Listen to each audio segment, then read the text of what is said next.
बाहर क्रिस्पी भितर नरम बाड़िया पियाजी।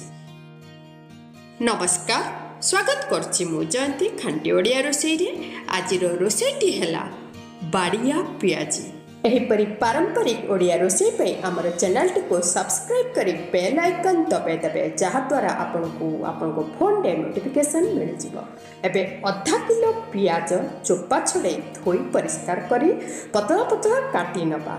ए पियाज को गोटे तसला रे नबा।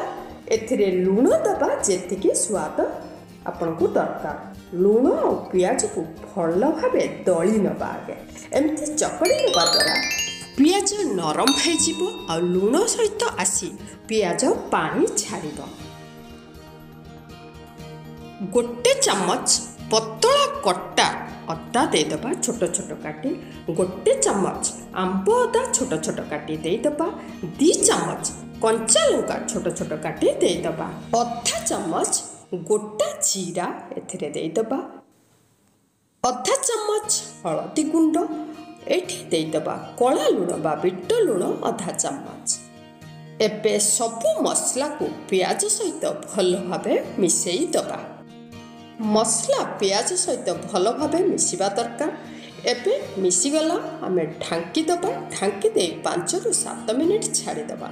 5-7 मिनिट पर पियाज भल भावे नरम हो जाइछि आउ मसला सहित मिसी जाइछि। एबे गोटे कप बेसन एथिरे देई दबा। एही सुखिला बेसन को पियाज मसला सहित भल भावे गोळेई दबा। बिना पानी रे आमे गोळेबा, कारण लूण द्वारा पियाज पानी छाड़ी।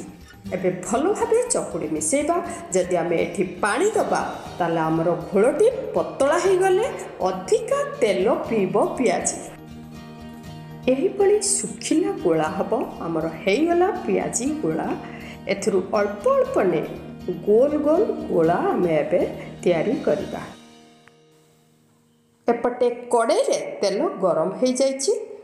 गुला गुड़िक एथिरे देदबा। 5टी गुला एका साथिरे प्रथमे दिया जाउछि। एबे एकु आंच एठी धीर करदबा। तेल गरम हो सारला परे गुला दे सारला परे आंच को टिके मध्यम करि नबा। आ 3 मिनिट एकु ओलट पलट करी छाणी नबा।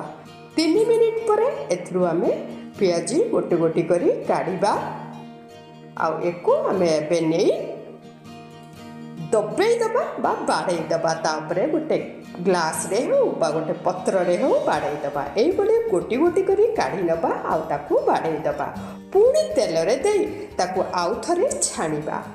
आंच एठी मध्यम अछि, बेसी जोर करिबानी। जोर कले भितरु कंचा बाहरु पड़ी जिवो। मध्यम आंच रे पियाज को ओलट पलट करी दुई पाख जाक भल भावे छाणी नबा। तेल कड़े रे पियाजी रो फुटु फुटु हबा कमी गले पियाजी हेगला जानिबा। आ हमर पियाजी को काढी नबा। बाकी पियाजी आमे एपरी छाणी नबा। अध किले पियाज गोटे कप बेसन रे हमर 15टी पियाजी होउची। जेहेतु पियाजी को 2 थर छणा होउची तेणु पानिया मोटे करिवेनी। एबे हमर 15टी जाक पियाजी हेगलानी। एबे गोटे टिश्यू पेपर नबा। टिके ऊपर गोटे टिश्यू पेपर दे चापी दबा। जदि अधिका तेल थिबो ताले बाहरी जिवो। एथिरे अधिका तेल पीनी, कारण जेहेतु आमे सुखिला छाणीचंती। एहीपरि पारंपरिक ओडिया रोसई नै मु जयंती आपण मानक पाकु आसीबी। वीडियोटी हमर केमिति लागिला जणैबे।